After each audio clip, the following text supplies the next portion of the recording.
la vamos a montar.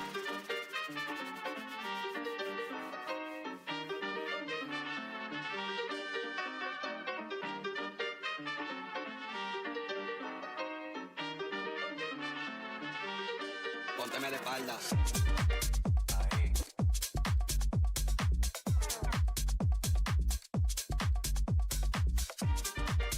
Ahí. Y la vamos a montar. Ahí.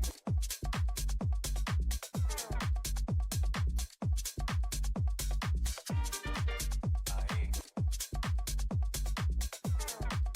La salud de la enfermedad no solo se vive, también se mide. Para entender cómo una población vive, se enferma o muere, necesitamos indicadores de la salud. Entre los más importantes están la tasa de mortalidad, la tasa de natalidad, esperanza de vida, tasa de incidencia y la tasa de prevalencia. La incidencia que mide los casos específicos en un periodo determinado, sería de la enfermedad. Y la prevalencia que mide estos casos durante un momento específico. Estos indicadores permiten a los gobiernos o profesionales tomar decisiones basadas en la evidencia.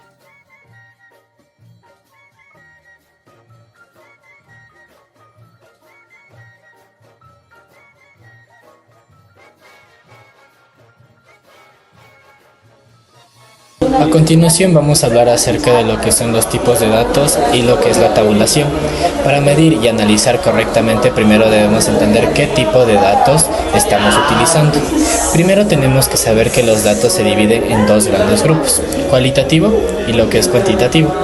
Los datos cualitativos se describen como características o categorías, como lo que es el sexo, el grupo sanguíneo, el estado civil y lo que son características físicas. Dentro de estas existen varias variables, como se podría decir nominales, que serían sin orden, es decir, como el color de ojos, y ordinales, las cuales siguen un orden, es decir, lo que es el grado del dolor, por ejemplo. Por otro lado tenemos lo que son los datos cuantitativos. Son aquellos que pueden medirse numéricamente, como es el peso, la estatura o la edad, y estos se dividen en discretos y continuos. Una vez recolectado lo que son los datos, se organiza la formación mediante lo que es la tabulación, lo que permite una presentación más clara y útil durante lo que es el análisis posterior.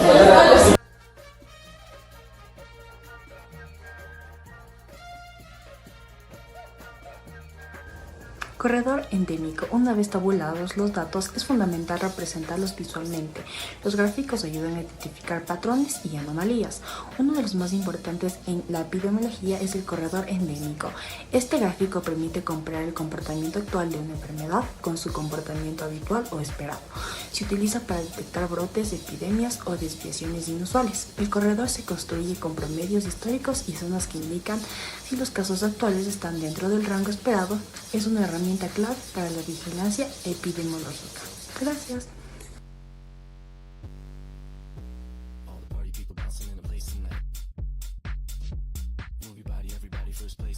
Cálculo del tamaño muestral en investigación. No siempre se estudia toda la población, sino una muestra. El tamaño muestral es el número de sujetos necesarios para que el estudio tenga validez. Su cálculo depende de varios factores: la variabilidad de los datos, el nivel de confianza, que habitualmente es del 95%, el margen de error aceptable y la proporción esperada de la característica que se estudia. Una fórmula común para poblaciones grandes es n es igual a z al cuadrado por p por q sobre e al cuadrado, donde z es el valor de la tabla normal, p es la proporción esperada, q es 1 menos p y e es el margen de error. Este cálculo asegura que los resultados sean representativos y confiables.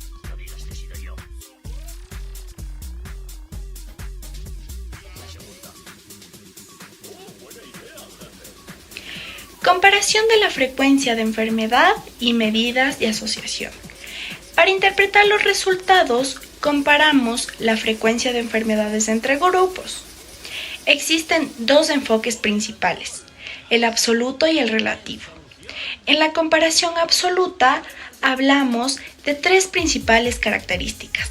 La primera es la diferencia de riesgos, la cual resta la incidencia en el grupo no expuesto de la del grupo expuesto. Seguido tenemos la fracción atribuible, la cual indica qué proporción del riesgo en el grupo expuesto se debe a ese factor. Y por último, tenemos el riesgo atribuible poblacional, el cual mide el impacto del factor en toda la población.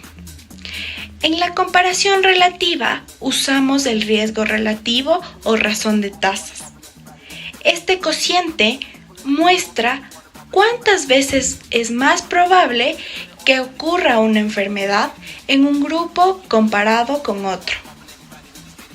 Estas medidas son esenciales para identificar factores de riesgo, evaluar intervenciones y tomar decisiones de salud pública.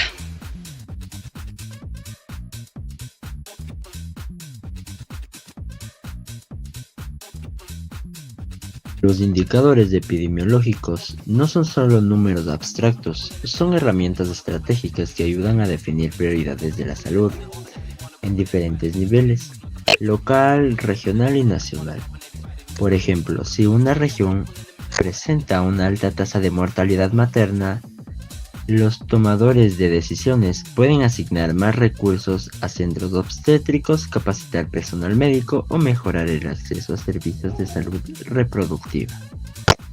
En caso de enfermedades transmisibles como el dengue, el monitoreo constante de la tasa de incidencia permite anticipar brotes, lanzar campañas de prevención, fumigar áreas de riesgo y distribuir información de la población.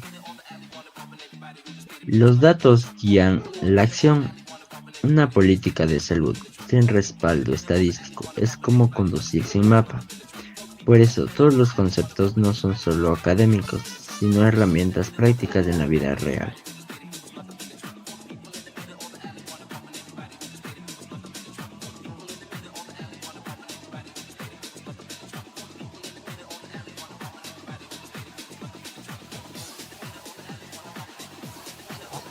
Errores comunes en el análisis de datos epidemiológicos. El uso incorrecto de estadísticas puede llevar a malas interpretaciones y decisiones erróneas, lo cual en la salud puede tener consecuencias graves. Algunos errores frecuentes incluyen confundir correlación con causalidad. Que dos eventos ocurran juntos no significa que uno cause al otro.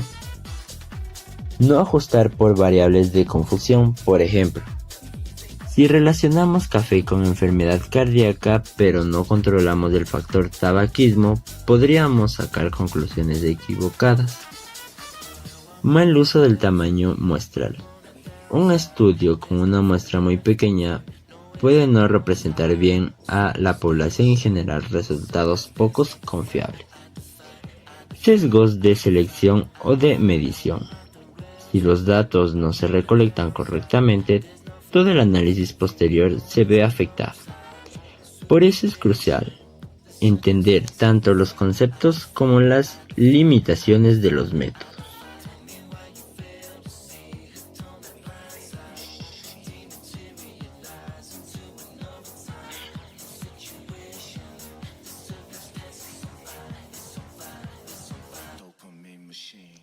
Ejemplo práctico de análisis con medidas de asociación. Veamos un caso hipotético para ilustrar los conceptos. En una población de 1000 personas, 400 están expuestas a un factor de riesgo, por ejemplo, fumar. 600 no lo están. De los expuestos, 80 desarrollaron la enfermedad pulmonar. De los no expuestos, solo 20 la desarrollaron. Podemos calcular lo siguiente: incidencia en expuestos, 80 dividido 400 es igual a 0.20 o 20%. Incidencia en no expuestos, 20 dividido 600 es igual a 0,033 o 3.3%. Riesgo relativo, 20% dividido a 3.3% es igual a 0.6. Los expuestos tienen 6 veces más riesgo. Diferencia de riesgo absoluta, 20% menos 3.3% es igual a 16.7%. Factor atribuible en expuestos, 20% menos 3.3% dividido al 20% es igual a 83.5%. Esto significa que más del 80% de los casos en fumadores podrían evitarse si eliminaran ese riesgo.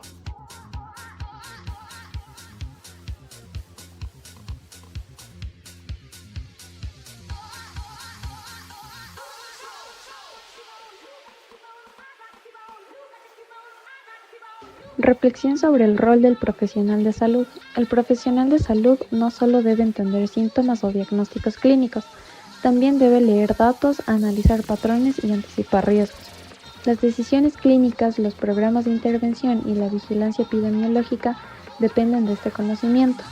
Además, al comunicar estos resultados a la población, el profesional actúa como un puente entre la ciencia y la comunidad.